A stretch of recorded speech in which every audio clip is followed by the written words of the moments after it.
Hello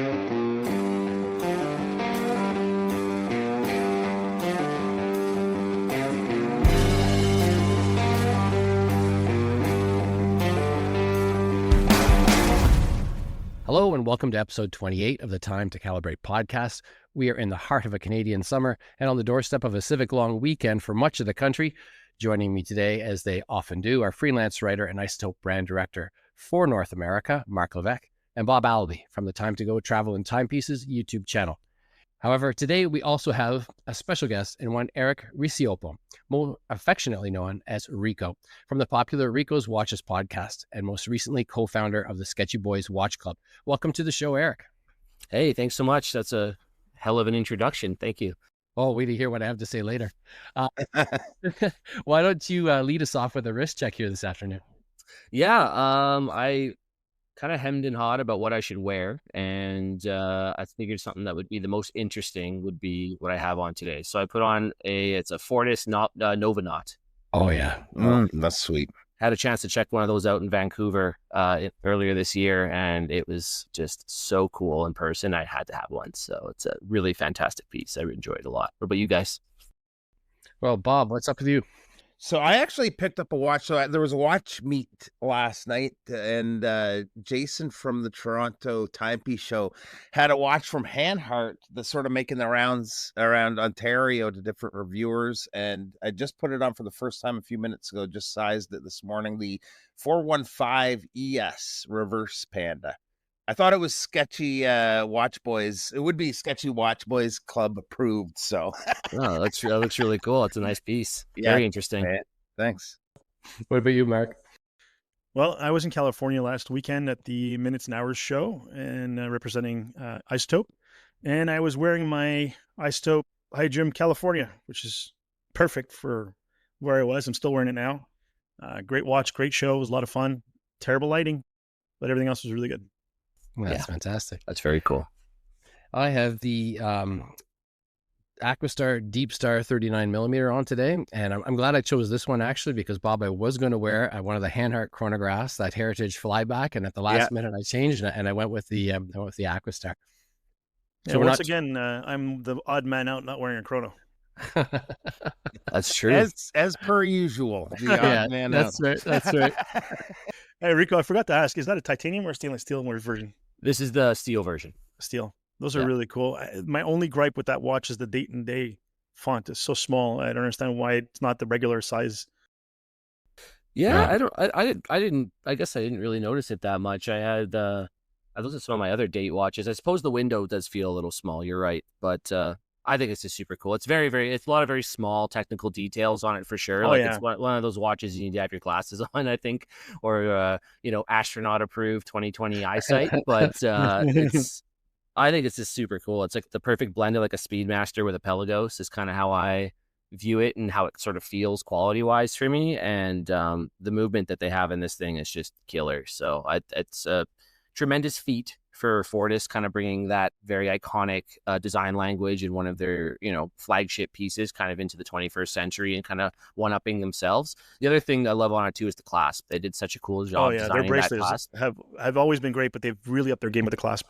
Yeah, the clasp is the Pelagos clasp is always sort of like that, that's the clasp that all other clasps are kind of held up against, and this thing is a pretty freaking close contender. I gotta say, it's something really special they did. So it's bulletproof. And I got to hang out with the guys a little bit at the Vancouver show, and just great dudes behind the company as well too. It's really cool to be able to engage with them that way and to kind of see who are the people behind the brand a little bit more. And they just love the community and they love interacting with people, and they're really about their stuff. They're a good brand. I'm happy to support. So. Yeah, we featured that particular watch, actually the titanium version rather, in the first issue of the Calibrated Wrist. Mm-hmm. And while we were out in Vancouver, I had a chance to meet and interview Andreas, and he brought it up to the hotel room where we were doing the interview and things like that. So we got a chance to sort of compare the two, and it's just, they're such fantastic pieces, and it's almost astonishing the weight difference between the two. But I remember thinking that I kind of like the steel, the fact that it feels like it looks, but really beautiful. I mean, the one thing when I let other people check it out, they always comment on is the weight, but I'm like, well, there's no there's no gravity in space, so it doesn't really matter what the weight is. Not made for you; it's made to go to space. So it's but it is a super cool piece, and they, yeah, I mean, honestly, just the design on it is so well done, and they didn't cut any corners. It's one of those pieces where also once you kind of see all the finer details, you understand the work that went into it, the quality of the movement, and feel the quality of the watch. It actually feels like what it's worth. Absolutely. You know, there's no, because that's not anything people comment on when they realize the price. They're like, oh, it's like, you know, was it $5,100 American for that's crazy. It's like, no, you have to feel the watch and understand watches to see that this watch is actually worth what they're asking for. So it's a really cool piece. Yeah, and weight is something really weird in watches. If it's distributed properly, it's manageable. And that watch, without tapering the bracelet and that big clasp, make the weight distributed perfectly around the wrist. Yeah, so it's much more wearable than something that's really top heavy and sort of slides around on the top. Is it quite a big watch? Like, how big is it? Oh yeah, it's 42 mil, and I think it's 49 mil. Lug to lug, so it's definitely wearable. I've always been a big Breitling guy. I've had probably like a dozen Breitlings, and I will say, especially older Breitlings, exactly like you were saying, Mark, the weight distribution on them is not great, especially their divers, because some of their divers are, you know, 16, 17 millimeters thick, and they have kind of a bit more of a jangly bracelet. Yeah, like a Seawolf, exactly, or Steelfish was another example, right? And so they're very, very unwieldy sometimes on the wrist. And this one, yeah, exactly it. You nailed it. It feels super balanced. It doesn't feel super heavy or top heavy. It's not one of those ones where you get like the wrist fatigue and you're always moving it around all the time and kind of readjusting it, or you take it off when you sit down at your desk. It feels like a watch. It was very well thought out, and I appreciate that from a brand to really not cut any corners. So. Well, thank you for joining us on the Fortis Watch Podcast. I have other watches here, I promise. It's funny. I was just thinking, you know, like you can always tell when you have four watch geeks in a room together, because, you know, we just sort of hijacked the show and we just started talking about watches already. We should probably say, like, for those listeners who are out there who may not be familiar with Eric and his place in the sort of Canadian watch pantheon, let's do a bit of a rundown here before we dig in. So it's probably important to know, I think, if you're one of the listeners out there who is unfamiliar, that Eric has been in the tactical tool and watch sphere for a very long time, and it's partially because of his expertise and the fact that he's a 10-year plus veteran of the Edmonton Police Force. And during that tenure, he also hosted Rico's Watches podcast for 146 episodes. That's something that we're just streaming about over here on Time to Calibrate. Now, that was before you hung up your microphone. Eric's podcast featured a wide variety of guests and topics, but later became increasingly focused on military, paramilitary, and purpose-built tool watches closely tied to his own public service and to that of his guests. Eric has since become a founding member of the Sketchy Boys Watch Club, or the SBWC, a community-driven platform focused on watches for military, law enforcement, and first responders. The SBWC publishes reviews and articles of watches and gear by current and former special operators, serving professionals who are designing and also using tool watches. So again, welcome to the show, Eric. Did I get everything right there? Yeah. Who have you been talking to? Because that was some impressive research, man. Good job. Wow. Yeah, that was spot on.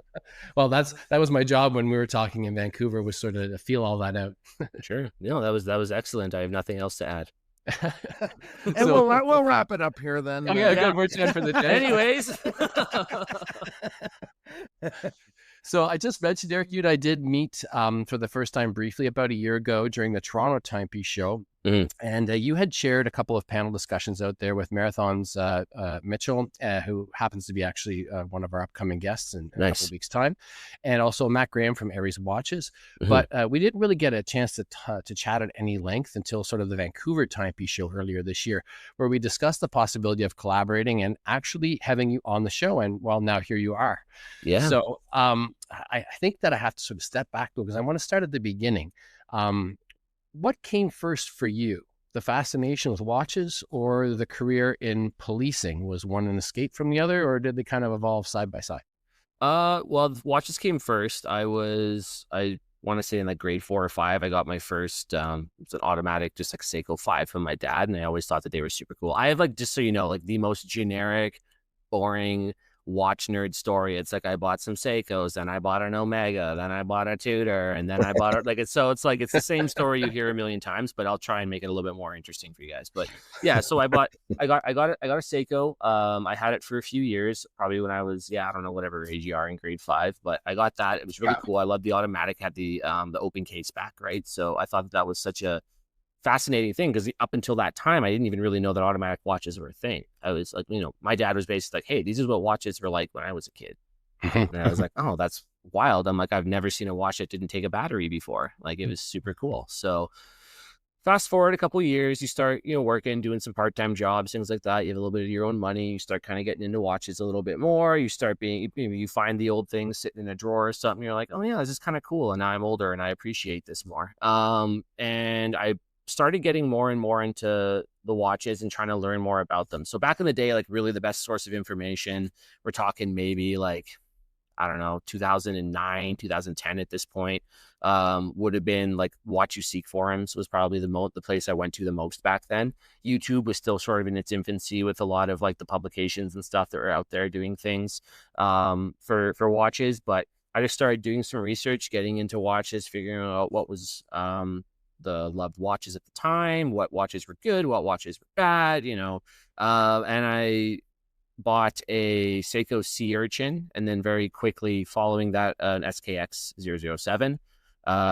Again, classic starter watch for a lot of people. And I've kind of just from there, it just snowballed. I bought tons of different Seikos, Monsters, and things like that, Pepsi, SKXs, things like that as well. And then I got into Omegas. So when I finished grade 12, I had a little bit of money set aside from, we have what's called like the Rutherford Scholarship. I'm not sure if that's Canada-wide or that's just in Alberta. I think it's just Alberta. But basically, if you graduate at a certain performance level, you get a little bit of money to use for whatever you want, but you're supposed to use it for schooling. But I got a little bit of money, and I was like, wow, this is super cool. And I went on eBay and I picked up a Seamaster 300, the 2220.80, which was like the one that Daniel Craig wore in Casino Royale. Nice. So I love that watch. I wore it for a super long time. I was like, yeah, this is a great watch. I'm never going to need another watch after this. And then, of course, it just snowballs from there even further. I think I bought a Planet Ocean. I bought a bunch of vintage Omega, started getting into that. And then at that point, I bought the Planet Ocean when I graduated from the police academy. That was a gift for myself from the academy. I still don't have it, so it didn't last very long. But I bought it and I enjoyed it for some time. And then at that point, I usually just wore a G-Shock at work. I still was a little weird about wearing my watches at work. And so I just kind of kept them in my safe at home for the most part, and I would wear them on days off, but I'd wear like a G-Shock. I had a Suunto as well, a Suunto Core, which was a very common watch at that time in, the 2013, 2014, for law enforcement, military people. I hated the Suunto. I've been told by many people now that I must have had bad luck, because the battery must have died on it every 4 months. And I just was like, well, this sucks, because you'd be out at a call on night shift, and you look down at your wrist and it's just a black hockey puck staring back at you, and you're like, okay, well, that's no bueno. So I stuck with the G-Shock for the most part. That thing lasted like, I don't know, 7-8 years, and then it basically like rotted off my wrist, so just from wearing it all the time. So I at that point, we were looking at probably around like COVID time, and I picked up a Pelagos kind of before they started to get a lot of hype around them. And around that same time of picking up the Pelagos was when I started my podcast, and the rest kind of just went from there. Like I during COVID, because I was an essential worker, I had to continue, or I didn't have to, I got to continue to go to work and do my job for the most part, like normal. And I just was kind of like, I'm buying all these watches, I'm enjoying them. Now I'm doing this podcast thing. I'm like, why don't I just wear them? Something in my head just changed. Like the philosophy sort of just changed in my mind of like, like dudes wore way crappier watches to do way harder things than what I'm doing right now, and they were fine and their watches look badass because of it. So I'm like, why don't I just start wearing what I want to wear and just wear them every day at work? So the Pelagos gets worn a lot at work. I beat that thing to heck. And then kind of from there, it just snowballed more and more with the podcast. So yeah. And then the podcast just basically started out of boredom. There was a couple, because of course, even on days off, like with the 4 on 4 off police schedule that I work, you would have these time off, but you couldn't go anywhere because everything was closed, right? Because of COVID. So it was really convenient starting out because also everything else in the world was closed and everyone else was stuck at home bored. So it was like, I just started sending out emails to people and just was like, hey, like, I'm starting a podcast. I'm brand new, one of the earliest people I spoke to was Davide Serrato from Tudor at the time, where he was the one who designed the Pelagos and the whole Black Bay line and kind of brought them into the North American market again with his designs. So like that was a really big guest that I was able to get very early on, that sort of I was able to show on my resume, as it were, and be like, hey, like, look who I talked to. You should talk to me too. So that was really helpful. The timing, I think, of it was really helpful. And then from there, the podcast just sort of took off on its own, which was, I still to this day, if you were to like go back to the pre-podcast time in my life and be like, hey, you're going to do this and you're going to talk to all these cool people, I would be like, there's no way. There's no way those people are ever going to want to talk to me. There's no way I would even know how to talk to them. But it was just the power of community, the power of this hobby where, hey, I know so-and-so and he's into watches and this guy's really cool and like that sort of thing. And it's just sort of connecting the dots, following along the way, and you meet this person, you meet that person, they make an introduction, and then you get these cool guests on the show. Probably around, I want to say, I did it for 3 years with the podcast. I did about an episode a week, and approximately. And the military, law enforcement, special forces, intelligence community side of things, that probably happened towards the middle to end of season 2. And that's where I feel like I went from more or less of the generalist approach to just like talking to any brand and kind of just like being more for the general consumer in the watch space. And I shifted more towards the community that I focus on now with Sketchy Boys, and then also for the later part of the podcast. And that was also where I found the podcast grew the most and where it had the most defined identity. Because at the time that I ended the show, it was one of the more popular podcasts in the space. We had 150,000 downloads. We, like you said, had like close to 146 episodes, 2 specials and stuff like that in there as well too. But life has other plans. I got the opportunity before I ended the show. I got to talk to some really cool people like Rick Prado from the CIA and talk about all this counterterrorism days and fighting in the jungles in Central America, and read his books and his adventures that he went on. I got to go do some work with Tudor when they did the release of the Black FXD. Got to go on that trip, which was like kind of a dream come true kind of moment. Thought that was really neat. And then we found out my wife was pregnant with our daughter. So it was like, listen, the podcast was at a point that you're getting to go on the trips, you're getting to go and have all these experiences, as you guys know as well as I do.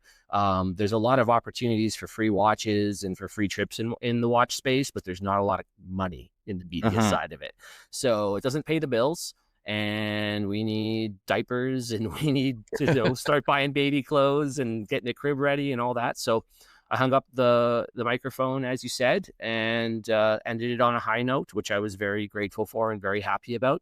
And the rest is history. Then, so I guess like that was kind of the podcast history. I can get into the Sketchy Boys stuff if you like, but did you have any questions, I guess, about the podcast side of things? Well, actually, Bob had a question for you, I think, eh? Sure. Yeah, actually, what I did have one. I was actually curious when you first started the podcast.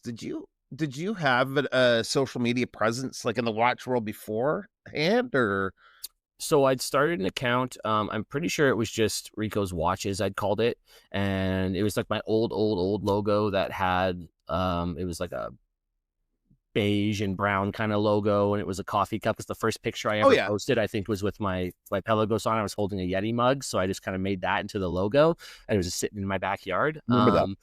Yeah, so I started that, just again, that was kind of where the beginning point was. And then I'd gone on a couple of early podcasts back in the day, and I had this idea where like a lot of podcasts were a lot like this, right? Which I think is great, having like the panel style podcast where there's multiple hosts and you can kind of have like a round table discussion. I think it's great. People really like that.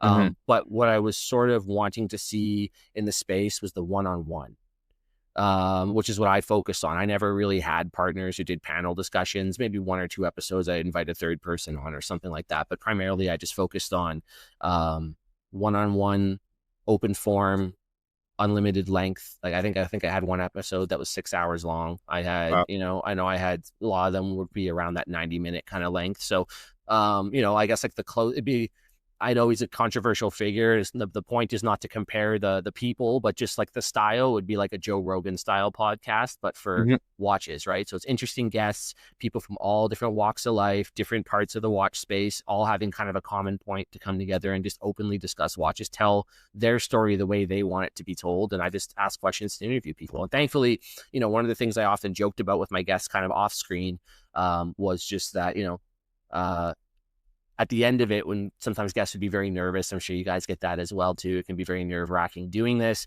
They're like, "How'd I do?" It's great. And I always joke about, "Great, you just survived a police interview." That's all it was. Like, that's all it was. It's the same tactics. It's the same way I'm taught to interview people, is exactly the way I did my podcast.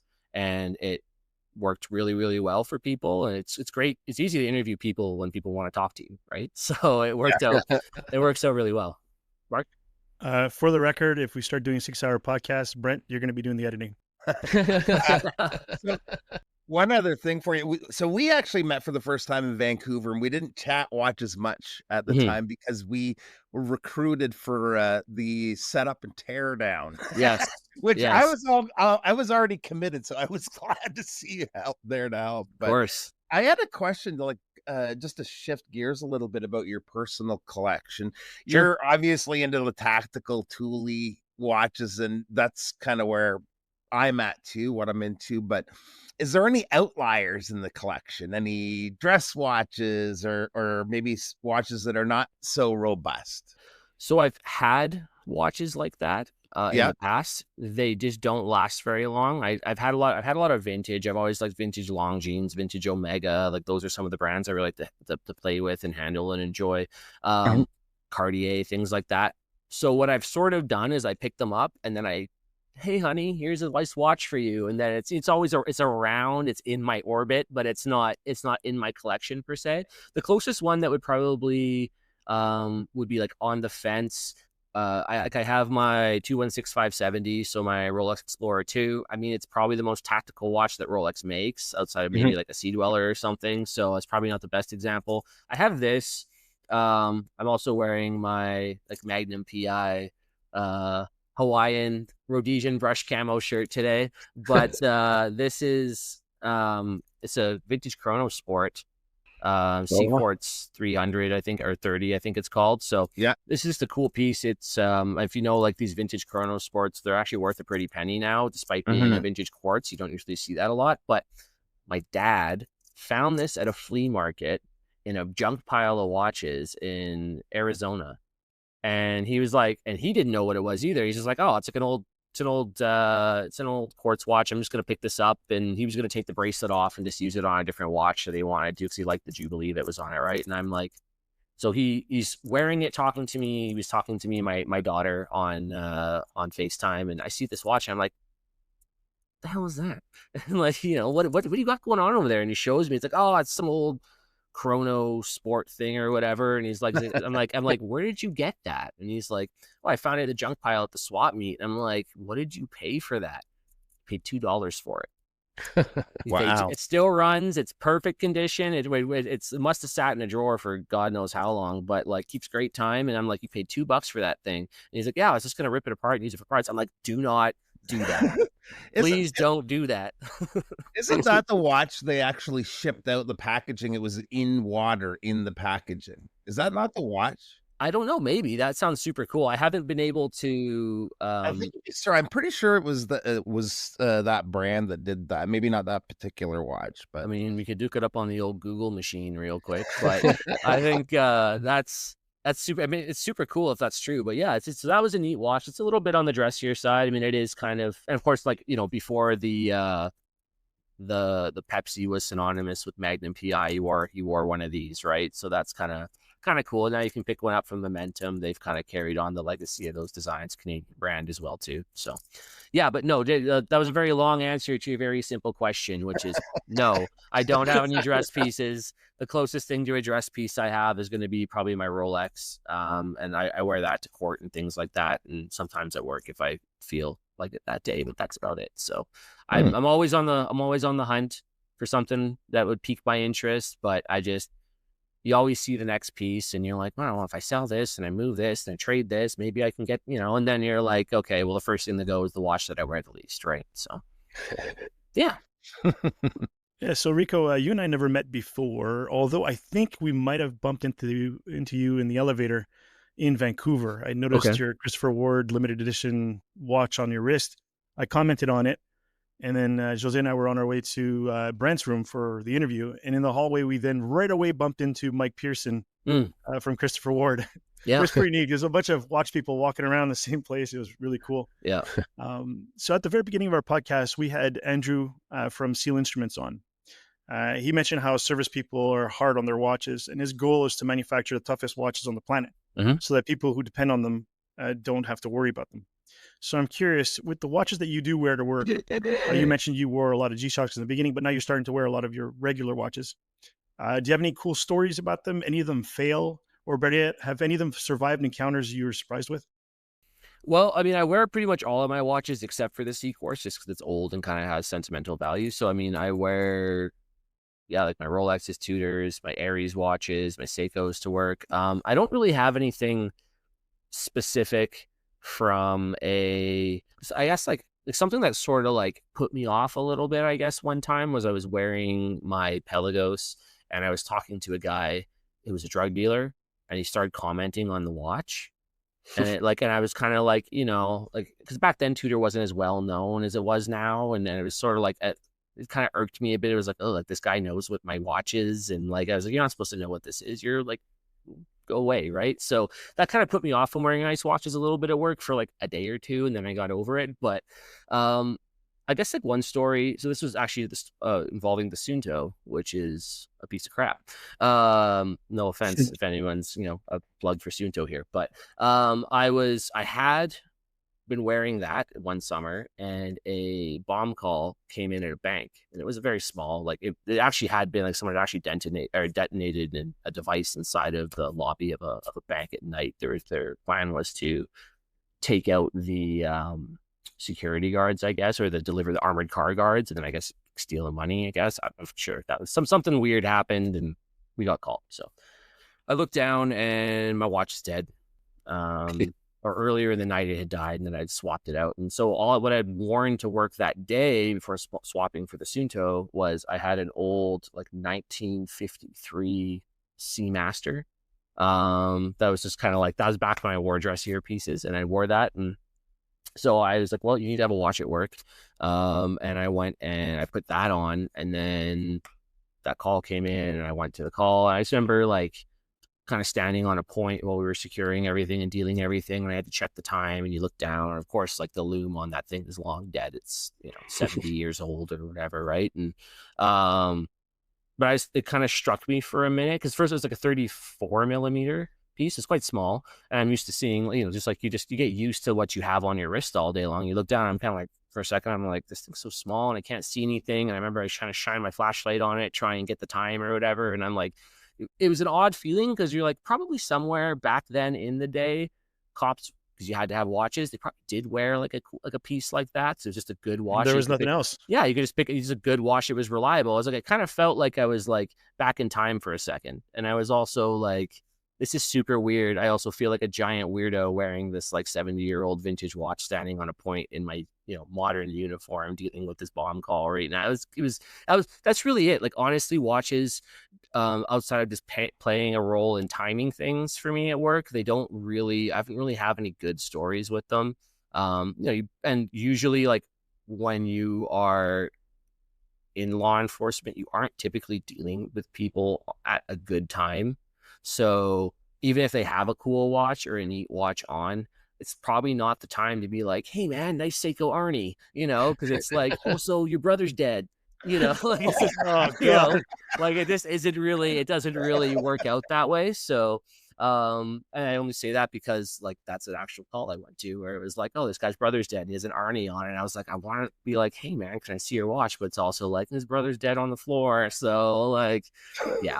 So that was What about putting the handcuffs on someone who has a nice watch and you're like, oh, I'm gonna scratch his watch? it's never so the only guy so this is so I guess this is one. Because guys people know at work know I'm such a big watch guy. I have been asked to like authenticate stuff a couple times, not like in an official capacity, but like members have been like, hey, like this guy's making a big deal. He's saying his watch is $10,000 or whatever. And you like look at it and it's like, it says full X on the dial or whatever, you know, like, so there's been a couple times where you've like, yeah, handcuffed the guy, you take his watch off or you put it in his property bag or whatever. And you look at it and, you know, right away you're like, oh, definitely fake, right? Like this was a Chinatown special or whatever, right? Like that sort of thing. I've never really come across anything like that. I mean, when I deal with mostly street level crime, I'm assuming most of like the white collar crime guys are probably getting to see the nicer things on a day-to-day basis. But with the street level stuff, it's not really but most people, and also most people nowadays don't even wear a watch. So like it's an Apple Watch or they just use their phone, whatever, right? So no, and Edmonton is also, I've talked about this before on my podcast back when it was still around, but Edmonton is sort of like a bit of like a horological dead zone. No one really cares about watches. We have like one watch shop, maybe two. They carry a few brands. That's kind of it. And it's just not a big watch culture here. It's starting to change a bit because we've had so many people come from around the country to come move here for affordability reasons and things like that. But they've brought some of that with them. And I just think like people are becoming more and more interested in watches again as like an asset class. So you're starting to see that to become a little bit more of a thing. But generally speaking, just around here, it's not like that. It's a hard blue collar town, just a lot of like Apple Watches, G-Shocks, Garmin's, that kind of thing. You just don't come across really fancy stuff a ton. So, which is also nice because most people don't care or know what you have on the wrist. So it's not like London where like I'm going to get my arm chopped off with a machete for wearing a Rolex. It's like I can just wear my Rolex out and no one even knows what it is or cares or says anything, right? So, yeah. I wanted to just to take a step backward toward the podcast again, if we could. Sure. I followed Rico's watches like from early on, and like Mark, we have this habit of listening to podcasts while we mow our lawns. We both have pretty sizable lawns, and in fact, I could actually remember certain episodes like mnemonic cues depending upon where I'm actually mowing the lawn. It's kind of crazy. I'll be down by the water and remember when I heard the conversation with Evan from Violent Books. Oh yeah. And I actually remember stopping the mower and going to follow him on Instagram right there. And I also learned about Dan Tannenbaum and Watch Park Motorcycles through your podcast. Bill Yao and Tornik Ravel came to me through your show. But over the years, I noticed like that slow and steady shift toward the tactical and the military. And you touched on it a little bit. But it wasn't just about watches. It was also the guests and the kind of thing that they did for a living. You had Navy SEALs on there. You had an Apache helicopter pilot on there at one point. Yeah, Rob. Yeah. And federal agents who did training, in gunfire and things. And even had the fellow from the CIA Black Ops, I think you just mentioned, was it Gary or Rick Prado? Rick Prado. That's it. Yeah. And so I just wonder, was that a conscious decision on your part to migrate that way? Was it kind of audience demand? Was it opportunity because of your job? How did that come about? All of the above and none of the above. There was opportunity, there was demand. Like there was definitely a little bit of like kind of testing the waters with it, right? So I can't remember who was sort of like the first guest that was sort of in that sphere for me, but as I started, it might have even been Evan, to be honest, because Evan's a Toronto cop. And so we talked a little bit of shop in our episode and things like that. And I think that there was just realizing there's a bit of demand for that. And also, one of the things that I thought always struck me about the watch community was, and this is just my personal observation, this is not a political statement in any kind of way, but it's that people in the watch community, they love the stories about the watches. They love to romanticize the history of like Rolex or Tudor with the Navy SEALs or the Marine Nationale or whatever. But they would also be sort of like the first ones, and a lot of the times just to almost like turn away from that kind of work, or turn away from those sorts of the actual dirty side of that, because it's not just like, it's like, yeah, they wear cool watches, they also fucking kill people. Like it's you know, like it's very, and they would not be like super into that kind of world. And one of the things that I wanted to focus on wasn't them killing people, but it was giving those people an opportunity to have a voice and actually show like, hey, this is what my life is like. This is me telling the story. I'm a watch nerd as well, but this is like, you know, I got to talk to a fellow who he was he worked on a submarine, I think during and then post World War II, all the way into the Vietnam era. And he wore like a Zodiac Seawolf, and hearing about his life in the submarine service, you know, wearing a Zodiac, like that's the guy who like makes Zodiac what Zodiac is on, you know, the Zodiac Seawolf, what it is. And now you get to hear about what his life was actually like on the day to day, not just a picture you saw in Time Magazine or National Geographic or Soldiers of Fortune, right? So it's giving those guys a platform to tell their stories about who they were, the things that they did, the impressive things that they did as well, and bringing them into more of the mainstream of the watch narrative, instead of just the nicely curated Hodinky article talking about, you know, the Navy SEALs in Tudor and this picture, but, you know, cool. But like, I want to talk to a Navy SEAL that wore one. I did. I had like a couple of them on the show, right? So like, it's just one of those things that I wanted to, give those guys a voice as well, and let them feel like they could come out of the shadows, as it were, and talk about their hobby, but also what they did for work. Because I mean, like, at the same time, it's like, how often do you get to hear about how like an Apache helicopter works, or what one of them got to do in the Middle East, or what their day-to-day life was like, or the missions they went on. So it was a cool way of blending really genuinely interesting stories with fascinating guests that had unique content to share with the hobby. And, you know, near the end, you know, especially like with like Rick Prado, for example, because that was an episode that was very long. It was almost like tell his whole story of all the fascinating, incredible things he did, but then at the very end, it's like, oh yeah, what kind of watch did you wear? The end. Like, that was kind of, because almost you would get so into the weeds with the stories and the life and the things that they did, that you didn't even really care about hearing about the watches anymore. You knew a watch was there, but you wanted to hear the story. And that was kind of what I liked doing and liked focusing on. And it gets, you know, one of the things too, and I'm sure you guys have seen it in your own stuff with social media, Instagram, online, is like, there's really only like 5 watches anybody wants to talk or hear about anyways. Like, it's so it's like getting those stories out there. It doesn't translate to clicks, views. It doesn't translate to like any sort of actual real like engagement, but the stories do, and the interesting guests do, and tying the watch into that, because a lot of these guys did wear a sub, or they wore a Tudor, or they wore a Speedmaster or whatever. And that's the stuff that people want to hear about, but they also want to get the unique content, which is the stories from these individuals. So that was kind of the shift that I did. And it just, I tested the waters with it. I was rewarded for it, and I just leaned into it because it seemed to be what my audience really liked, and it grew my audience substantially as well too. That's fantastic. Yeah. You know, our listeners probably can already tell you had a hugely diverse guest list. Some of those people were actually big names. In other words, you know, outside the field, someone might have recognized them, but most were pretty deep niche picks, and only diehards would recognize those particular names. So I'm curious, was there ever a particular guest, a particular story, or a particular moment that made you stop and think, man, how did I get here? You know, like, this is so cool. Yeah, I mean, like, again, you sort of had those milestones along the way, right? Again, like when I talked about very early on, I got to talk to Davide Serrato from Tudor. Like, I was like, holy shit! Like, I'm talking to like a guy who like designs the things that people love, and he had a huge impact on the watch space. And like, to me, I was like, wow. You know, later on in the podcast, especially in the, like later into the first season, into the first half of the second season, I was talking to people from brands all the time. So that was a little bit less, not that it wasn't impressive. These people were impressive, but it was a little bit less daunting, I guess, for me, or intimidating for me.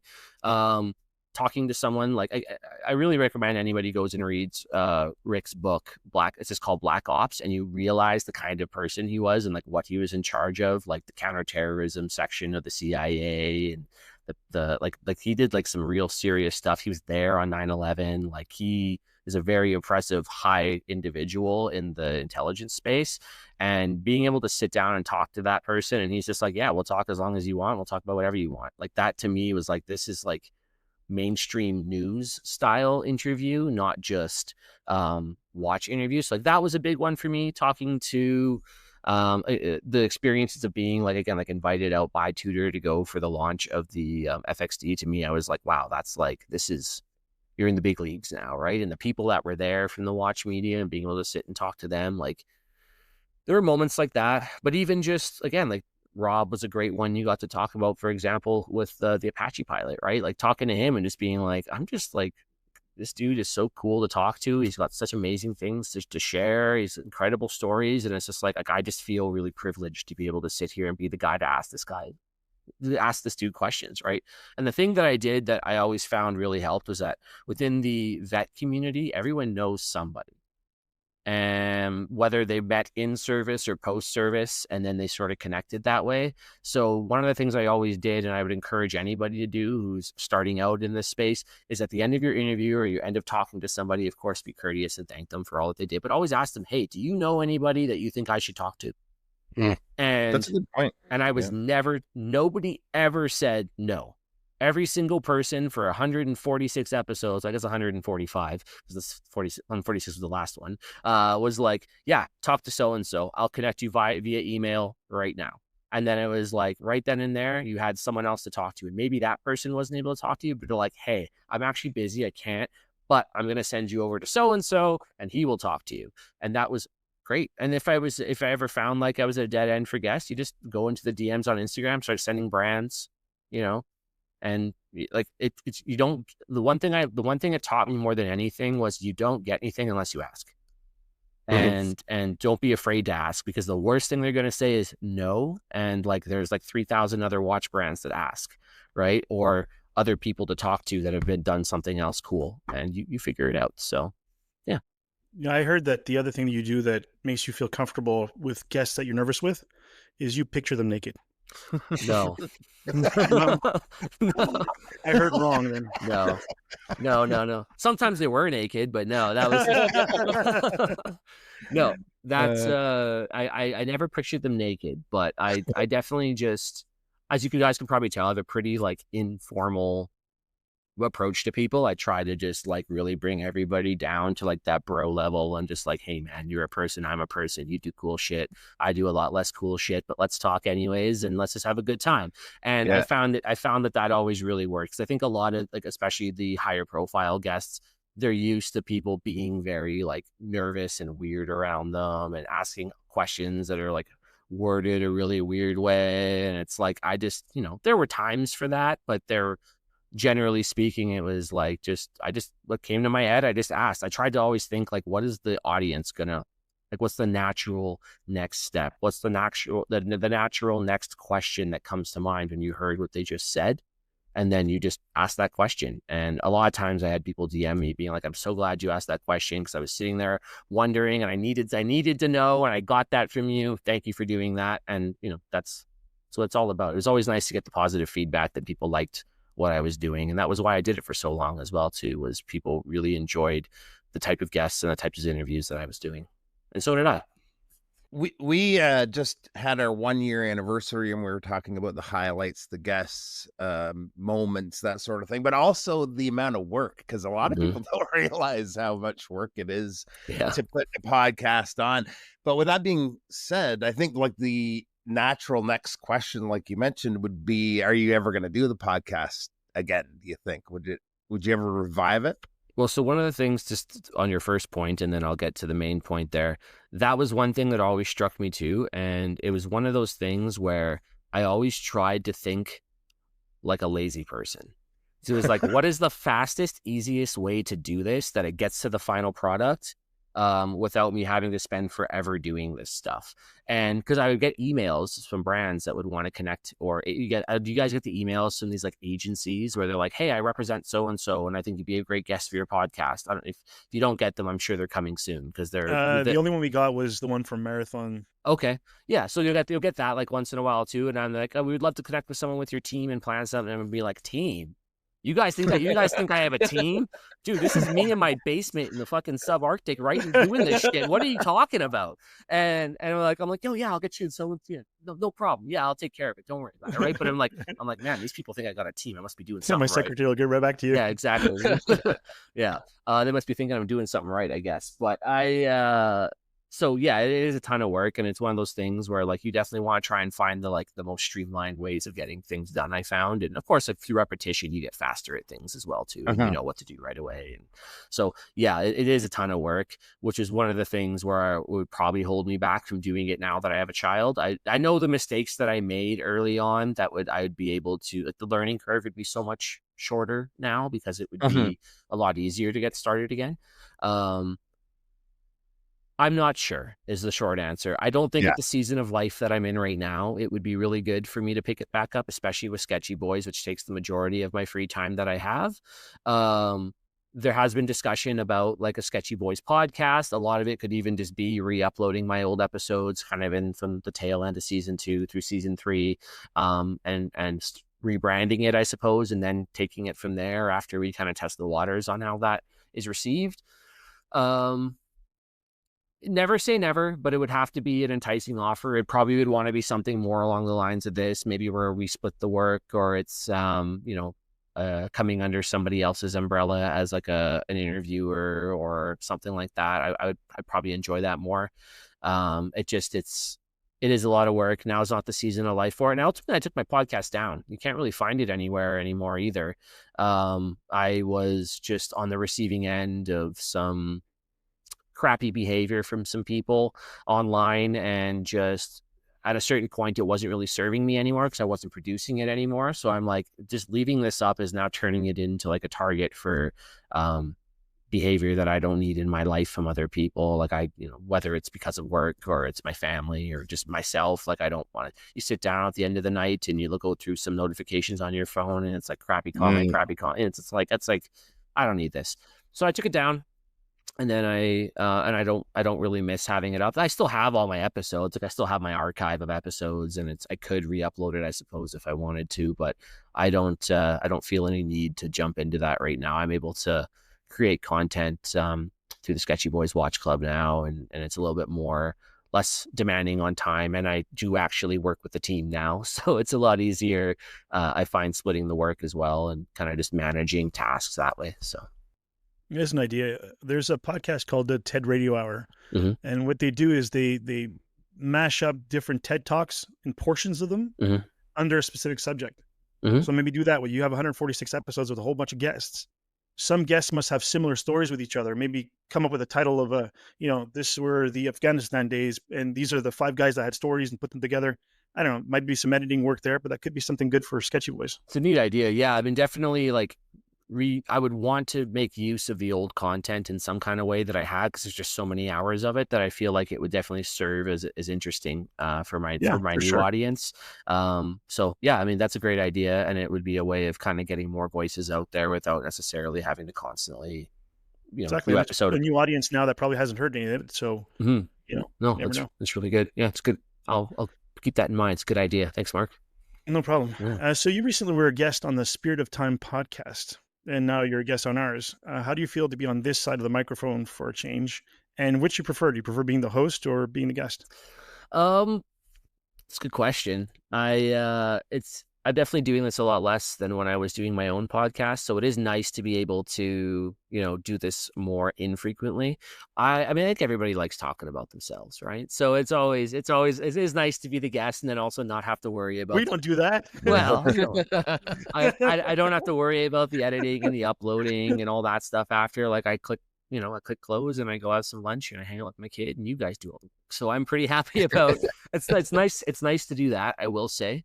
But it is also interesting, I think, from the host perspective, being able to like structure an interview, put questions together, kind of really direct the conversation and see where a conversation can go. I did enjoy, it was almost like a bit of like a conversation. An interview with a podcast also felt like a bit of a hunt, right? Because you're hunting for that nugget, or you're hunting for that story, or you're hunting for that response that was going to be that like wow, this is going to be such a good podcast, right? You got that thrill, of that feeling of that, that this question led to this story, which led to this reaction from the audience. And like, so I really enjoyed that element of it from the host perspective, but it's nice to be able to be like, show up at noon. Kate, I'm here. Kate, you guys all come on. We go, let's do this thing. We do it. I go back about my life. And then tomorrow it's like, oh yeah, the episode's up. Cool. And I can listen to it and be like, wow, I'm an idiot, Yeah.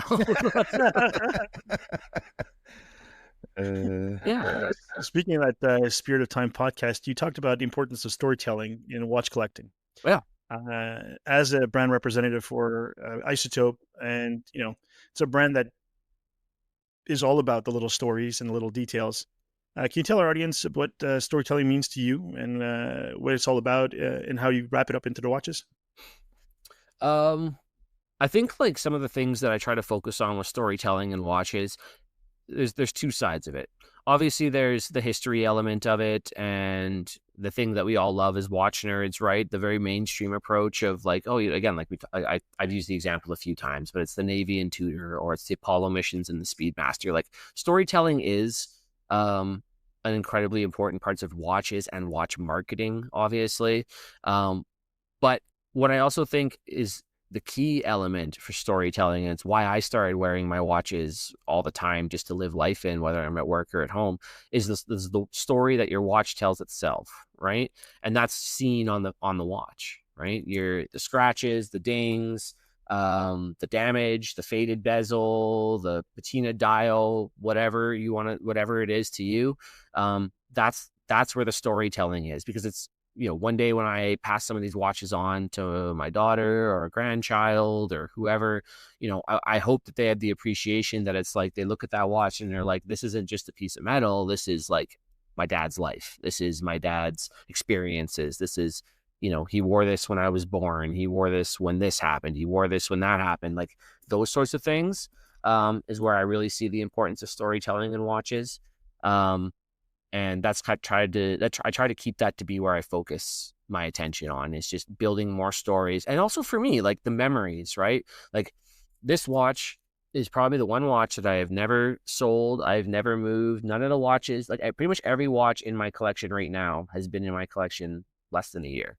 So I'm always buying and selling and moving and trading. I've had this watch now for close to a decade, and maybe a little bit less, maybe like 7 or 8 years. And I'm never going to sell this watch. And I've worn this watch for pretty much every major event in my life since I've received it. And it will always be the watch that I will always have the most sentimental value to me, because of all the memories associated with it and the experiences I had while I had the watch on. I guess this is audio recorded, so it's my Tudor Pelagos. That's the one that, for the audience listening, that's the watch I'm referring to. So yeah, that's kind of storytelling for me with watches. Yeah, so it's not the stories that the watches tell themselves; it's the stories we build into the watches and the memories that come along with it. Yeah, it's also why I never get my watches refinished or polished. Unless it's like egregious, horrible damage that has to be fixed, I'm always going to want to just keep it as is and keep adding to that story over time. So yeah, and the same way, if I get a used watch and it has some scratches that I know that I can fix without really wearing into the watch, I will, because they're not my scratches. But the scratches that I make and that I make, those are they're going to live in the watch. They're there to stay. Yeah, they're my stories. Yeah. I feel a little bit like one of the reasons my watch collection is so sprawling is because I have a hard time letting go of certain pieces. Like I think particularly I have this Seiko SPB 147, and I'm just not wearing it anymore. I like the watch, but I have other watches that are sort of stealing its thunder. But that's the very first watch I ever took diving. And so I have a hard time selling it simply because there's that memory built into it. And of course I went diving with it more than once, but it was the first one too. So I have a hard time getting rid of them for that exact reason. Yeah, no, that's it for sure. I mean, the thing I always have to tell myself is you can't have them all, right? So I mean, you can keep them for a while. You can try. You can try. I mean, that's definitely. I think we've all been there trying, but it's it is one of those reminders I have to give myself, is you can't have them all. you've enjoyed them for a while. It might be time to move this along to get this, or move things around and, try and consolidate. I'm a big fan of consolidating. So like, I love, if I get 4 or 5 watches that I'm kind of okay to let go, it's like, great, I'm going to sell those all. And then maybe I'll buy one really nice piece. And then maybe I'll do that again. And then I have 2 really nice pieces, and then I'll sell them for another really nice piece. Right. So it's kind of pretty much my cycle. Too. Yeah. It's kind of way of upgrading your collection. And like, one of the cool things about like, we've talked about this, I think, already earlier on, but like there's a lot of samples that you get in the watch space, which is really cool. And it's a great way to do that, where it's like your hobby becomes a little bit like self-funding in a way. That's a nice kind of way to do it too. It's like, it's, unless you're like one of the high-end, top-end guys, you're not going to do that if you're in car journalism. You're not getting cars every month that you're able to flip and sell or whatever, or motorcycles or whatever. But watches, knives, pens, if you're in that kind of space, like these are really, these are things that are generally cheap to manufacture on the manufacturer's side of things, and they have a higher retail value on the tail end. And even if you get them and you flip them right away, it's maybe you give someone else a really good deal, didn't cost you anything, and someone else got a really good deal, and you still got extra beans in your jeans, right? So I'm gonna use beans and jeans. Yeah, there you go. That's mine now. All yours. That's going to be in the title of the episode somehow, Mark. Perfect. That's not a bad idea. There you go. Awesome. People will definitely click on it then. Yeah, Rico tells us how to get more beans in our jeans. Or Rico's beans and jeans. There you go. Perfect. You should actually make like a can of beans style logo for like the GIF or whatever, with like me on it. And it's like Rico's beans or whatever. It'd be hilarious. Well, you should actually, speaking of logo, I asked AI to make a logo for us for this podcast. And I asked it to merge your Sketchy Boys logo and our podcast logo. And it did a really good job. It did a good job. It absolutely. Yeah, it's really cool. I'm excited to see that. That sounds super cool. Yeah, the AI's been getting wild, man. It's really, really cool what it does. Yeah, but I asked to refine it, and then it just screws it up and just made it worse and made it worse and made it worse. So the first one that came out was perfect. Perfect. I'm excited to see that. Well, this seems like the perfect time to talk about Sketchy Boys then. Sure, man. So let's start with the name. Now, of course, we're all sort of hardcore enthusiasts. We catch the reference. Maybe not everybody does. So why don't you explain to the audience what Sketchy Boys comes from, but also what does it mean for you and the Watch Club? Because I suspect it's slightly different. I think like you kind of hit it on the point, hit it right on the nose, where it's like we all know where it comes from. It's the Sketchy Dudes Wears Breitling, and that was obviously sort of derived from some of the earlier content from Watches of Espionage. He was a fan of the club, and has been a buddy of ours since the early days of the club. It's just kind of playing on that concept because it was already something that was familiar with the watch community. So being able to establish the early club's identity is that association with the more paramilitary, law enforcement, military side of things with an already pre-established concept, and pulling that into what we were doing. That's really it. Like I will full on admit, like we were basically just ripping that off from Watches of Espionage, and people clung to it because there was that sense of familiarity. It also, the early days of the club, myself and then my co-founders of the club, we're all from different backgrounds, but we're all either working in military, law enforcement, or intelligence. So we sort of fell under that umbrella ourselves of the Sketchy Boys, even though like I wouldn't consider like what I do to be sketchy, but like there are certainly members of the club who do and have, and being able to fall back on a lot of my contacts that I had established with the podcast really helped get the club up and going in the early days as well too, and sort of legitimizing it by saying like, hey, this person's a member, this person's a member, this person's involved in this person recommends this person's sharing this. And it really helped us grow very fast in the early days by sort of having that early legitimacy, just from having people that I already knew from my previous endeavors. So Right on. Yeah, you mentioned that you're not alone anymore in your project. Can you talk about your partners, who you're dealing with, or maybe the person that's in intelligence doesn't want to be known? Yeah, I mean, there's people who maybe don't want to have their names out there directly. They're like a little bit more in the shadows, as it were, as a partner. But proper sketchy. Yeah, I mean, like, but the three owners, owners on paper is myself. Then there's my co-owner Minom. He's Roof Korean actual on Instagram. He's a pretty big page himself, or his individual page, and he's the one who he runs our Facebook side of things, and then he also has a ton of contacts in like retail and procuring different projects. He's in the American military. I think he's an infantry officer. So he's definitely got the American side of things covered in a lot of the contacts, and he's very well ingrained in the military culture on the American side of things. And while we are multinational, we do primarily most of our business in the United States just because the market's so big there, right? So we have one of our administrators who works also on the Facebook side of things, and he's the one who's actually uploads and is responsible for our weekly sketchy submissions. He's a sergeant in the Royal Air Force in the UK. We have some members who were formerly like Canadian recon snipers. So we got a lot of really cool people from a lot of different backgrounds that are involved in the club for sure. So try not to, I mean, it's not like a super big secret. If you dig hard enough, you'll find kind of all these people and who I'm talking about, but I try not to name too many names just in case they want the opportunity, I guess, to come on and tell you themselves sometimes. So. So on the subject of sketchiness, and I have a very serious question for you. Okay. Every time you've said that, it has usually been facetious, not serious, but I'm listening. Does owning a Breitling make one sketchy? Or must sketchy people own Breitlings? Or better yet, are Breitlings themselves inherently sketchy? Okay. Let me think. For the listeners, Rico's been rubbing his eyes and his forehead and really putting the concentration on. Yeah. So I believe that it is a brand that is synonymous with a certain lifestyle. I think that at the time when these connections were being made, Breitling was the premier brand for that. So, for example, when you look at brands like or watches like the Aerospace or the Emergencies or the B1 or the B2, they really were making instruments that were not like they weren't even really instruments that were like advertised all that much. They were actually pretty much made, it felt like, on contract for the specific job that they were being created for.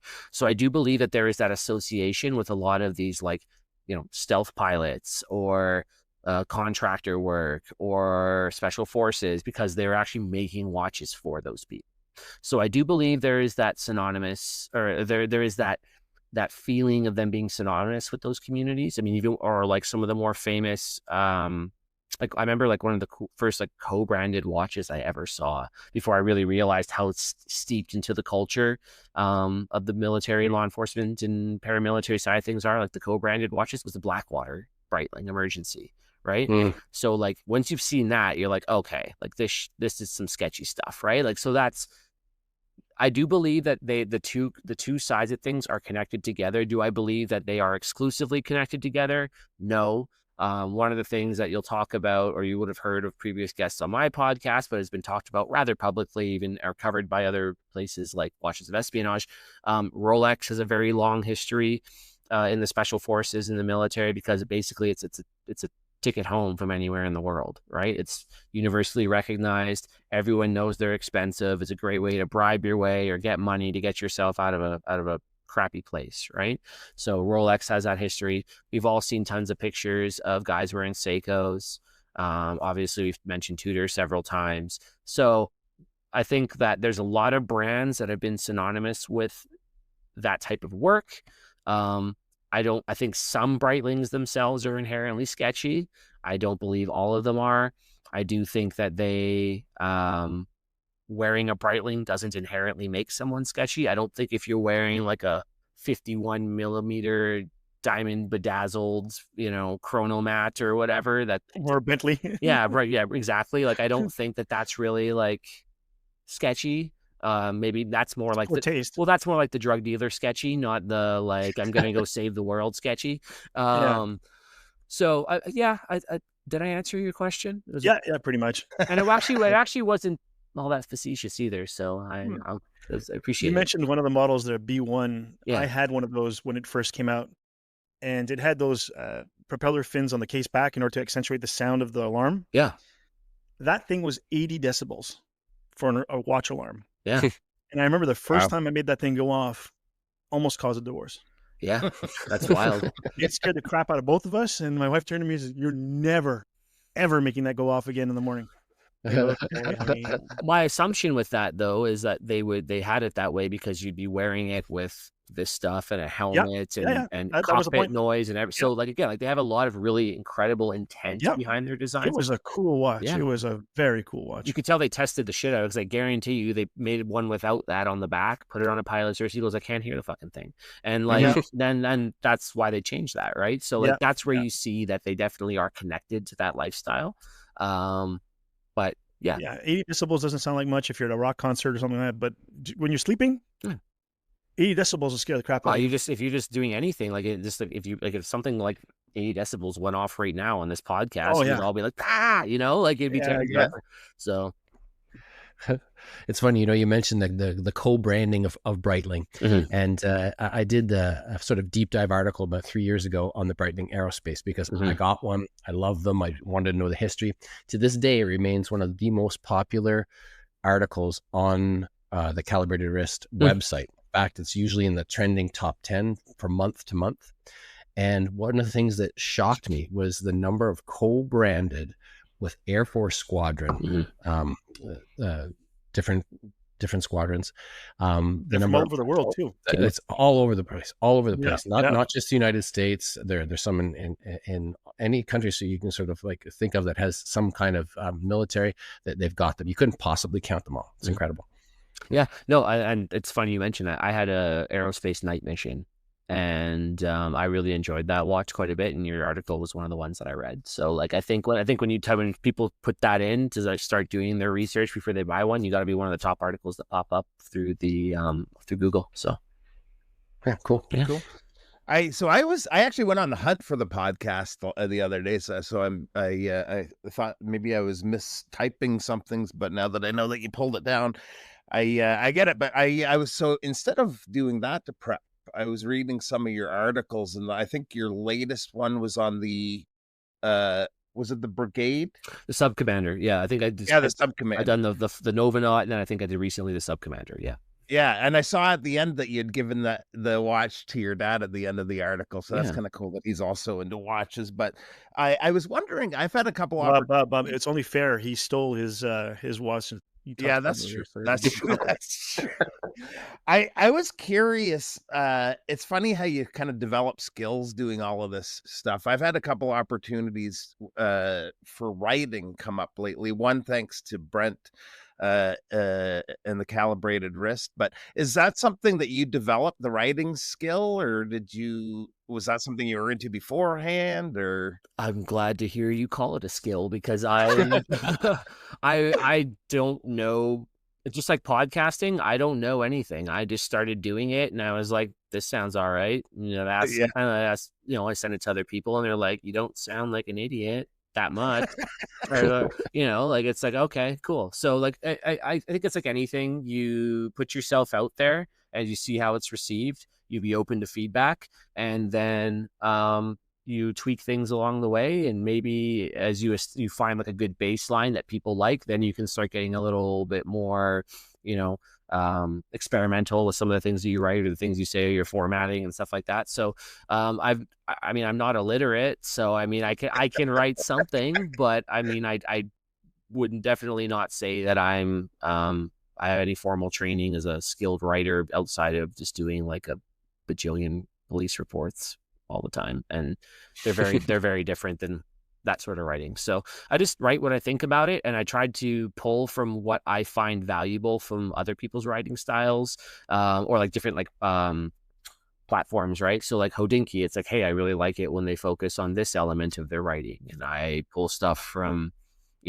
Worn and Wound, and I really like the way they structure this about the specs and all of their interviews. Like, so I just try and do that. I try and put out a finished product that is the culmination of my own thoughts and feelings on a piece, but also I think hits all the points that maybe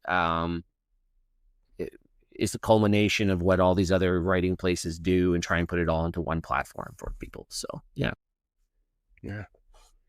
So the SBWC has collaborated on some pretty impressive kind of bespoke pieces with brands like Aries, Marathon. Mark mentioned the Christopher Ward. In fact, you and I were discussing the Elliot Brown collab when we were in Vancouver. So I'm kind of sad to hear that one's on hold. It's actually been resolved, so it's going to be dropping. Oh, right on. Yeah, that drops at the end of this month. I believe we're running it from the 28th until October 3rd. Oh, that's fantastic. Yeah, because I was really excited when you were talking about that one. Elliot Brown is a fantastic brand. So like, how do those things come about? And then, of course, afterwards, how do you distribute them once the design is done? So every company does it a little bit different. I design all the watches for the most part that we do. Obviously, based off of an established platform for most of the brands. The Elliot Brown, for example, that you mentioned, we were doing it as a diver and a GMT. So it was one of their first ones. It's going to be like with a dive bezel, but a GMT hand on it. And then it's got a color that's unique to us and a few other little bells and whistles that'll make it a really cool piece for us. So the way I do it is typically I just reach out to the companies, or I have someone from the team reach out to the company that we're interested in collabing with and just find out what the process is like. So for example, one that we talked about very recently is Breitling. I'm not saying, confirming, denying that a Breitling for the club is on the way. Just everyone don't be DMing me and getting, just saying, for example, we looked into the process with them. So like Breitling, their line is you have to be able to produce 50 watches. They design the watch and then you got to pay up front. So like, it's like, if you're doing 50 watches, we'll say the average one's like, $5,000, whatever, you have $250,000, right? You got to come up with upfront to pay them to do the watches. Right. So like, that's a process that could we do if we gathered all the money from people and basically like you just make like an Excel spreadsheet and be like, hey, if you're serious, we take your name, we get the information that Breitling needs to be able to send you the watch.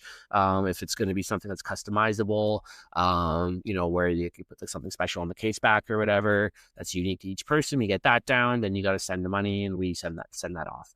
The ways we've been doing it with brands like Christopher Ward, we didn't do one with Marathon yet. It's been discussed very lightly within the team. We've had them on send a piece in for review, but we haven't done one with them. But Christopher Ward, CWC, we have Elliot Brown coming, and then Aries has been the ones that we have currently, and then Elliot Brown is coming out this fall, and then we have many more in the pipeline going through into next year. But every brand is a little different. Christopher Ward had a really impressive bespoke program where basically you would just meet with them and chat with them on a web call, and you tell them what you want, and they kind of put it all together, and then they start sending you things, and you can, hey, do you like this? Do you want to tweak this? You want to change this?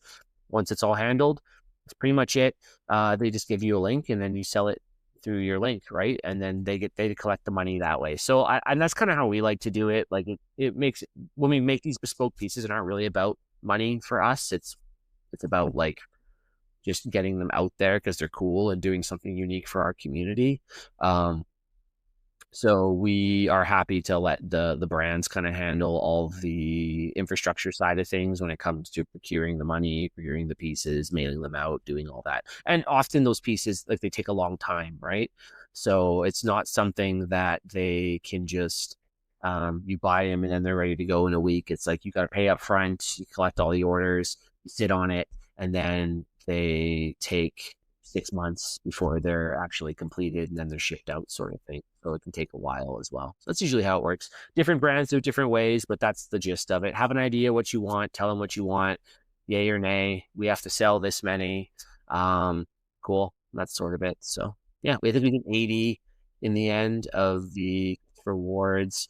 I don't know how many CWCs we sold, but they're still, like, to this day, they're still selling. So, because we didn't put a limit on those, so those have always been going really well. We need to sell a minimum of 50 for the Elliot Browns to have that made. We have currently like 300 people signed up to, like, they reaffirmed that they were interested in it once we re-announced it. So I'm hoping we sell as close to that as possible. I think that'd be really cool to sell that many of them. The Aries we did as well. Aries was a bit of a different one. What's really cool about Aries and what I love about them is they're a family-owned business, and it's like Matt and his sons that run it, and they can pretty much do whatever you want, and they can do it pretty fast. And they aren't in the way of making you make 50 watches or 25 watches or 100 watches. Like if you want one of one, they'll do that. If you want to make 5, they'll make 5. And they have some excellent quality. Their cases are all manufactured in America, like down the block from their shop. Like they put top grade movements in them. I was talking to Matt not even that long ago, and he mentioned he was getting his own dial machine now as well. So like that's pretty cool. Like there's a lot of things like that. The loom is crazy on them that I think is just phenomenal. So that, like with Aries, any of you could just send him a message tomorrow and say like, hey, I want to make, we want to make them for our show, or we want to make them for our team, and we want to do 3 of them, right? Okay. Send me your logo, send me what you want on the dial, pick your colors, because they have access to like the I think to like the Cerakote catalog, so they can do colors and things like that. And just Have you guys ever done or considered doing like non-watch collaborations, pocket knives, that sort of thing? Yeah, we've done pens, we've done tons of leather goods, we've done a ton of leather goods, we've done pens as well, pens, knives, and we've done tons of leather stuff. And then also we do a lot of challenge coins. What are some of our biggest things that people love the most? Are challenge coins. Obviously challenge coins are very ingrained into like the military law enforcement culture. Yep, there you go. So we like the last 2 or 3 batches of coins we've done 50, and we do now we're up to doing 100 coins per batch, and the last couple sold out like in under an hour. Like people go crazy for those things. So it's hard to keep up because there's always lag in producing them, and then we're also trying to not keep putting out the same ones over and over, so then we have to change the colors or we change the design and that sort of thing. So we do quite a bit. We did merch clothing quite recently as well too. That was quite successful. So we're gonna be changing the colors to people want like OD green, or they want like desert tan. They want ones that they can kind of match with like their military service or their uniforms as well too. I just did like the standard gray to start. So yeah, there's a lot of that out there as well too. Quite a bit of merch. We're always doing new collabs. The other thing is just that those things are quite time consuming, and like just the team, all of us, we have full-time jobs, we have families, we have stuff like that as well too. Like nobody's making, like none of us are paid. None of us are making significant anything off of doing this right now. The goal is eventually, hopefully, to have it as like something that could become like a full-time job. I think that'd be really, really cool to be able to do that, but that's a long way from where we are now. And we really just enjoy doing this out of passion for the community and doing something cool, and the interactions we get to have with companies and with the community, the people in the community, and seeing how much people appreciate what we're doing and the support that we're getting from it. So cool. Well, maybe you've already answered my next question, but I'll ask it anyway in case maybe there's something yet to be uncovered. But I've gone through your site, combed through it, and it's got tons of great content, lots of cool reviews and things like that. But you can also kind of tell there's a couple of tabs that are still under construction there. It's a work in progress. So what's the long-term goal then for Sketchy Boys? We're looking at full-fledged media platform, community hub, something else entirely. What's up? Yeah, well, I mean, like, kind of like, I'm glad you asked because I should probably elaborate. We have multiple hubs already, right? Like we're on Watch Crunch. We have Facebook. We have our Facebook community is huge, and we have quite a big like buy sell trade going on in there as well too. So it's a great community. We have like I want to say like 4,000, 5,000 members there now. The Instagram page is growing by probably a couple hundred people a week. So I think we're at like 16.2 thousand people now or whatever on Instagram. The website is always being kind of updated and changing, and there'll be a new one launching soon. We're hoping to have it like fully launched before Christmas. Our last website launched right around Christmas time 2 years ago, so we want to now do our new one right around that time as well. So we have all these products and all these vendors and people that we partner partner with. We want to kind of bring that all in-house now and start developing that to be just straight through our website. So we'll have like a one-stop shop instead of having to like go to this link, follow here, and maybe you didn't hear about it if you're over here, but you heard about it if you're here. So that way we can kind of have everything all in one place. So we're really looking to do that, keep modernizing the website and making it look a little bit cleaner, a little bit more professional. Get our newsletter up and running again as well too. So we had a newsletter, we got it started. We decided that we were going to put that on hold in lieu of kind of our different other landing spots that we have and focus more on that until we had a little bit of a bigger audience. Now that we do, we think the newsletter needs to start being a more consistent thing again, kind of like the way Watches of Espionage does it as well too, where it's like a bi-weekly thing or something like that. So yeah. Very cool. Yeah. Sorry about that. I had another question, and I think you probably already answered this one too. I was going to ask if you had any good advice for the up-and-coming new podcaster. We're veterans now, so asking for a friend, 1 year, obviously. 46 episodes. But the best advice you gave me was gave us was asking the guests at the end, I think, who to talk to next. That's a great piece of advice. Yeah, there's probably like 4 things or 5 things that I found really helped me the most.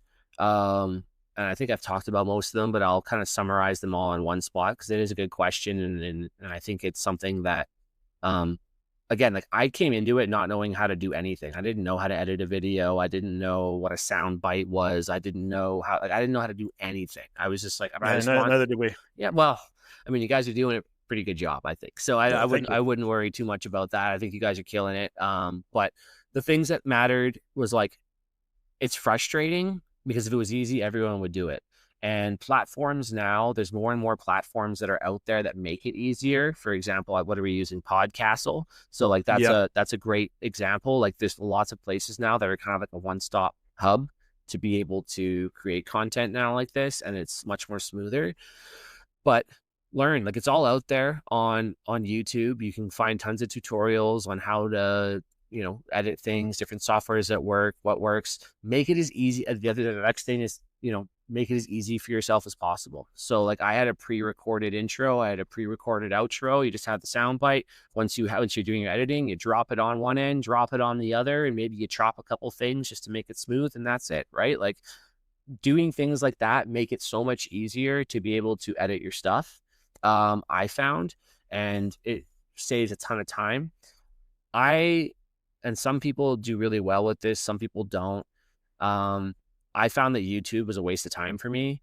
I started doing it in the very beginning, and then people wanted it, so I kept doing it. But it was by far the most time consuming, just with how long it took to edit video and upload things. Then you have to add additional graphics and stuff like that.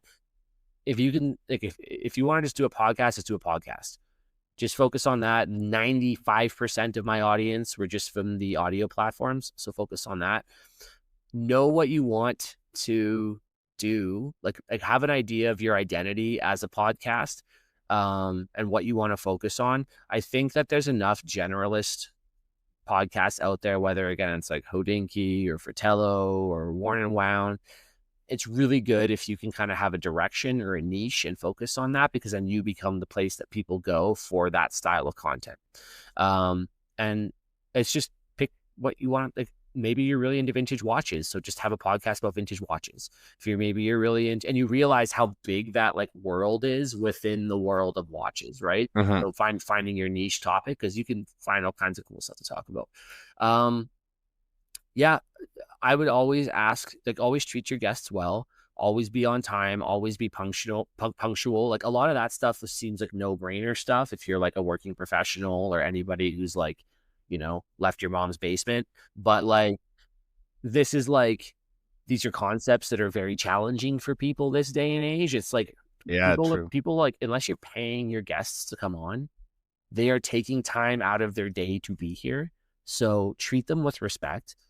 Don't be that asshole that's looking for the gotcha moment or to try and like to be like a bad faith actor, right? Like you don't want to be acting in bad faith with your own guests, but also be respectful of their time and be grateful and be gracious for them, for coming.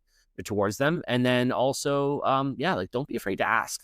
Like, shoot. I know it sounds corny, but it's like shoot for the moon, and even if you miss, you land amongst the stars. Like, it's like ask Tutor, ask Rolex, ask Omega. Be like, hey man, because maybe they all say no, but maybe Zenith says yes, right? Or ask Nomos, ask Zin, ask Glashuta, and then maybe Zin says yes. Like, you don't know, so just ask. Don't be like, oh, they're too big or they're too important or we're not. Like, I asked people I had no business talking to be on my show, and once a couple say yes, the rest start saying yes. But if you don't, I'm hoping by the 20th time Getty Lilo is going to say yes. Be on my show. Well, it's like it's sort of like a concept or a story about, like, if you put on like a construction vest, you can pretty much walk into anywhere and no one will ask you a question. It's like they don't know that you don't know that you don't belong here. So just fake it till you make it, pretend. And eventually it's like, okay, now I guess I am like a real authority on this because I've talked to so-and-so and I have this platform and whatever, but it's like, you just got to start somewhere. So just start asking. And everybody knows somebody. So don't be afraid to ask your guests, or a worst case scenario, it's like, just connect me with somebody and then it's on to you guys to take it away from there. Right. So. Yeah, 100%. Consistency also. That's the last point. It's just consistency. Yeah, consistency, 100%. Yeah. I know, like, for me, it was really important that I was doing episodes every single week, not just for the algorithms on the platforms, but also just to stay relevant within kind of the concept of the community and the things that were going on at the time. So it was really important to stay consistent. If you're not going to be doing an episode because you're on vacation or whatever, I always made an effort to like let my audience know, hey, no episode this week, but we'll be back next week. I also tried, like, one thing I found really helpful was getting a backlog. So like maybe you get really tired or you go through like a crappy month or whatever, but you got 4 episodes already backlogged. Cool. Like, have a recording day and record 4 episodes in a day. It makes for a long day, but it's like now you have your content for a month or two and you don't got to worry about it anymore. Right. So. Yeah, James Stacey told us that too. When they started TGN, they were doing only once every 2 weeks, as we're doing now. Yeah. And he said, it doesn't matter if it's once every 2 weeks or once a week or twice a week. It's the consistency. If you've developed an audience that's used to getting your podcast on this specific time at this specific day, stick to that. It's very important. It is. And as a podcast listener, I look forward to certain episodes that come out every week. And I'll just listen to watch podcasts. I'm just talking in general. So yeah, consistency is huge. 100%. Makes a world of difference. Yeah. Yeah. So in the meantime, while we were talking, I sent you the logo. I don't know if you had a chance to look at it on your phone or something, but I sent you the merged logo. And then while you're doing that, I'm just going to ask the last question. Sure. Which, probably here while you're doing that. It's actually pretty cool. Yeah, it looks good, eh? Yeah, that actually looks really neat. Wow, that's super cool. I like that. So as a watch nerd like the rest of us, we're always looking at what's next. Right? Even when you just get a new one, a week or two later, you're already starting to look at something else. Always. Is there anything on the radar right now? Are you hunting for anything? Not that we're going to try to drive sales up, but. So, yes, I've always had things on my radar that I'm looking at. Whether or not they'll be keepers, I'm not sure. I've always wanted an older pre-ceramic Sea Dweller. They're not like outrageously expensive. They're probably a little bit more expensive than they should be, but I would like to get a Sea Dweller. That's always been a bucket list watch of mine. I've had one. I've had 2. They're phenomenal. They're great, but they are very top heavy. Unlike we were talking about the Fortis earlier, but it's such a sweet watch. Yeah. Well, and awesome. And much like you were talking about the way a watch distributes its weight around, like the Explorer 2 is like so nicely balanced on the wrist, it's perfect, even though it's a little bit bigger because it's a 42 mil. But the Sea Dweller's just always been like a bucket list watch for me. So it's awesome. I just have always been like, every time I have the money for one, I'm like, I'd rather buy something else because it's this old rattly Rolex. I got to take care of it. It's like. But I'm kind of just getting around to that point of being like, okay, well, you've had everything else, so it's time to get the thing that you actually want, right? So I kind of want that. And I'm looking at I'm curious about like the 43.5 Planet Oceans. I haven't had one since my old 42. Super thick, super top heavy. I had one. Yeah, I just had one right before the Tudor that I have now. Well, it's not on my wrist, but it's on there. It is very top heavy, monstrous. It's 215 grams. Yeah, and then it is a chunk. And I'm also considering the Ultra Deep. which I'm like, what am I even thinking? Like, I don't know. Part of me is like, why are you even entertaining this? You know, this. I did the same thing. I looked at the Ultra Deep. I had it on my wrist a couple times. It's an amazing watch. I know, but an it's amazing. The steel huge. color alone, the white color of the steel, that clasp, the bracelet, it's another level altogether. But that's not a daily wear. That's something you wear on occasion here and there. You're never wearing that all day. It's like wearing the Death Star on your wrist. It's massive, right? Like, it's no moon, it's an Omega. It's you know, it's got its own gravity. Exactly. So I mean, it's a little bit. Realistically, it's probably not going to be a thing. One thing I am toying with is, like, even as I look at my collection right now, every single piece I have is 42 millimeters or bigger. I don't have a massive wrist. I have like a 6 3/4 to 7-inch wrist. I just like bigger watches, but I am toying with the notion of something smaller. So even though I have a Pelagos and I've had the FXD, I sold it. I'm entertaining a Pelagos 39. It's just a cool piece. I like that. Like, I was actually talking about this to someone earlier today, because they have the FXD, which is like the hot watch. It's always associated with all the military and blah, blah, blah. And all, you know, the Marine Nationale, the Navy. But if you actually go back and look at the watches from that era, probably the watch that's actually the closest to anything that they were putting out back then is the 39, like size-wise, symmetry-wise, proportions. So the 39, it kind of is like the reincarnation of those old Tudors, like the 94 11 zeros or whatever they were, right? So I'm fascinated by that, and it's just like, it's kind of cool to have something that's still a nice tool watch I can wear, but I'm something a little bit smaller. I've had like a couple U50s and things like that as well too. The U50's great. I just think it's overpriced. The 39 wears very similar to your regular Pelagos, because it's 40 millimeters at the bezel. Yeah, it's a good size. So really, it's a millimeter on either side. It'll be very similar to what you already have. I also thought about challenging myself, much kind of like what Bob was mentioning earlier on about having some dressier pieces. While it's not, I would necessarily consider it to be super dressy, it's certainly dressy in my collection, would be the new GMT 58 that they did. Was it the Dr. Pepper people are calling it, or what? Yeah, with the gilt top. Yeah, with the gilt, and again, like the 39, it's got the more vintage styling. That piece fascinates me, so I'm curious about that as well. And it's a good price point, and it would be something different in the collection. So, I just like divers. Like I don't travel a ton, so a GMT isn't something that I need to have. Whereas a dive bezel is something that I'll use every day. So the Pelagos 39, the 58 GMT, I've tried to like the 39.5 millimeter Planet Ocean. It just doesn't feel proportioned right. Something with the numbers on the dial just don't work. I've also I've tried it on twice with different results, and it was the Blancpain Bathyscaphe. I've found to be a really interesting piece, and I find to be like an absolute killer deal for the prices they go use. Like, it is such a used. Yeah, such a crazy cool watch, and the prices when you can get them for like $6,000 still, like, it's wild, right? For what it is. The 43 isn't actually a bad size, but I tried one on at the boutique in Vegas, and I was blown away. Then I tried one on in the boutique, I think it was on Fifth Avenue in New York, and I was not impressed. It felt like really loose, and the bezel wasn't lining up, and the crown felt weird. So maybe it's because it was a display model. That is unacceptable. Yeah, for what it is, for the price, and for what. But I guess, like, they make so few of them a year, and they're like all done by like one watch. No excuses. I know. It's unacceptable. I know. So like my thing was like $17,000 for a watch. Right. It threw me off, is my point, because I was like, I would have, and then, but they also make the 38, but the 38 doesn't have as good of a movement as the 43. So it's like, it's a whole thing. And the again, long answer to your short, simple question.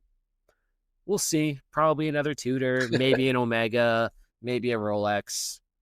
Maybe I'll just, I don't know. I sold a bunch of watches and bought a motorcycle this summer, which was like the worst idea possible. I don't know what I was thinking with that. So like the 2 weeks of summer you have in Edmonton? Well, so it actually has been a really good summer. It's been great to ride. So the thing doesn't run properly. So I have to, so I'm learning to become a motorcycle mechanic this summer, because I'm too cheap to pay someone else to do it. So I'm learning. Not enough beans in the jeans. Not enough beans in the jeans. Yeah, exactly. There you go. So I've been waiting to use that again this whole time. Yeah. Yeah. Well, I'm going to write that down because I already forgot about it. There you go. There you go. Well, yeah, that's probably it. So, good question. So, Well, Eric, thanks again for being with us today. We really appreciate it. All of us here migrate towards tool watches, so it's been kind of cool to geek out together about that, but also to hear about your experience in the industry, your experiences with watches and gear in the field and all that kind of stuff. So very cool for you to take that time here today. No, thanks a lot. Thank you so much. This was a great time. I really enjoyed chatting with you guys. I'd love to come back and do this again sometime. This is a great, you guys are really good co-hosts and you work together really well. And this was a really, really good interview. I enjoyed being a part of this. So thank you for having me on. Yeah, thanks a lot, Tess. Thanks, Rico. Cheers. The Time to Calibrate podcast is out every 2 weeks and can be found wherever you get your podcasts. If you have any questions or comments, please do reach out on Instagram or email us directly at time2calibrate@gmail.com. Till next time, T2C out.